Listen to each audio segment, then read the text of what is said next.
தமிழ் வணக்கம். கல்கி கிருஷ்ணமூர்த்தி ஐயானால் எழுதப்பட்ட பொன்னியின் செல்வன் நாவல்.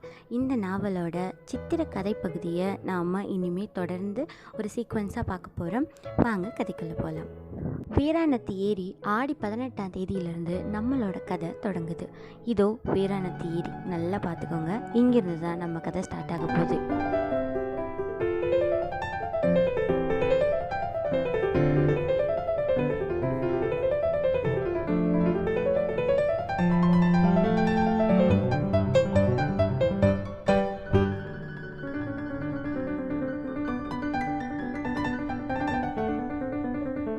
நம்ம கதாநாயகன் வந்துட்டாரு, வாங்க அவர் கூட சேர்ந்து இந்த கதை முழுக்க பயணிக்கலாம்.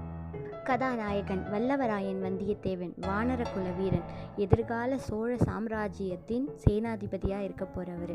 இவர் தான் இந்த கதையோட முழு கதாநாயகன். ஆஹா, எவ்வளவு பெரிய ஏரி! இந்த சோழர்கள் ரொம்ப அதிசயமானவங்க தான். வீரத்தில் எப்படியோ அப்படியே தான் அறத்துலேயும் இருக்காங்க.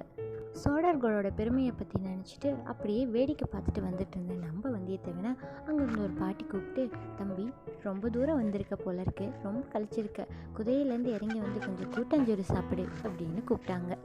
அதே நேரம் அங்கிருந்த பெண்கள் நம்ம வந்தியத்தேவனை பார்த்து சிரிக்க இவருக்கு ஒரே குதூகலமாகவும் வெக்கமாகவும் இருந்தது. அதே உணர்வுகளோட முன்னோக்கி செஞ்சுட்டு இருந்தார். அந்த நேரத்தில் தூரத்தில் அன்னப்பட்சி போல நிறைய படகுகள் வர்றதை கவனிக்கிறாரு. அருகில் இருந்த ஒரு முதியவர்கிட்ட, ஐயா, யார் இந்த வீரர்கள்? உங்களுக்கு பின்னாடி வர அந்த அன்னக்கூட்டம் போன்ற ஓடங்கள் யாரோடது அப்படின்னு சொல்லி கேட்குறாரு. அதுக்கு அந்த பெரியவர், தம்பி உனக்கு தெரியவில்லையா? அங்கே கொடி பறக்குது பார்த்தியா? அதில் என்ன எழுதியிருக்கு? பனைமரம் போல் தெரியுது ஐயா. அந்த பனைமரம் தான் பனைமர கொடி, பழுவேட்டையார் கொடி. இது உனக்கு தெரியா என்று கேட்க, என்னது, மகாவீரர் பழுவேட்டரையர் வருகிறாரா என்று திடுக்கிட்டும் குரலில் கேட்டார் நமது வந்தியத்தேவன். ஆஹா, பழுவேட்டரையரை சந்திக்க எனக்கு ஒரு நல்ல சந்தர்ப்பம் கிடைச்சிருக்கு. ஆனால் இளவரசரோட கட்டளையை நிறைவேற்ற இவர் கண்ணால் படாமல் நம்ம போய் சேர்றது தான் நமக்கு நல்லது என்று முடிவெடுத்த நமது வந்தியத்தேவன் அங்கிருந்து ஒரு பெரிய மரத்துக்கு பின்னாடி ஒளிஞ்சு நின்றுக்கிட்டாரு. அன்னப்பட்சி ஓடங்கள் ஆற்றின் கரையில் வந்து நிற்க அதிலிருந்து மகா கம்பீரமாய் நமது பெரிய பழுவேட்டரையர் இறங்கி நடந்து வந்துட்டு இருந்தார்.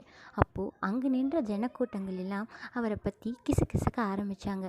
அது என்ன கிசுகிசுன்னா, நம்ம பழுவேட்டரையர் தன்னை விட ரொம்ப வயசில் சின்ன ஒரு இளம் பெண்ணை கல்யாணம் பண்ணிக்கிட்டாருன்னோ, அவரோட இவ்வளோ பெரிய வயசுலேயும் அவருக்கு பெண் மோகம் தீரலைன்னோ அங்கே சுற்றி இருக்கவங்க எல்லாமே கிசுகிசுக்கிட்டே இருந்தாங்க.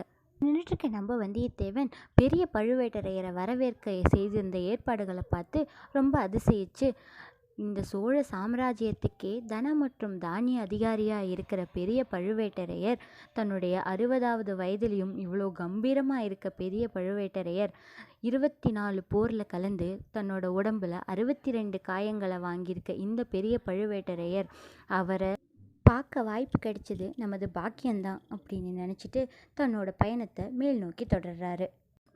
குதிரையை தட்டிவிட்டு வேகமாக செல்ல முயன்றான். என்ன தட்டிவிட்டாலும் களைப்புற்ற குதிரை மெதுவாகவே சென்றது. இன்று இரவு கடம்பூர் சம்புவராயர் மாளிகையில் தங்கிவிட்டு நாளை காலையில் புறப்படும் போது வேறு நல்ல குதிரை சம்பாதித்து கொண்டு கிளம்ப வேண்டும் என்று மனதிற்குள் தீர்மானித்து கொண்டே தன்னுடைய பயணத்தை தொடர்ந்தான். கடம்பூர் மாளிகை தனது வாழ்க்கையில் மிக பெரிய திருப்பங்களை கொண்டு வரப்போகிறது என்பதை அறியாமலேயே அந்த மாளிகையை நோக்கி பயணிக்கலானான். அத்தியாயம் 1 முடிவிட்டது. 2ஆம் அத்தியாயத்தில் சந்திப்போம். நன்றி.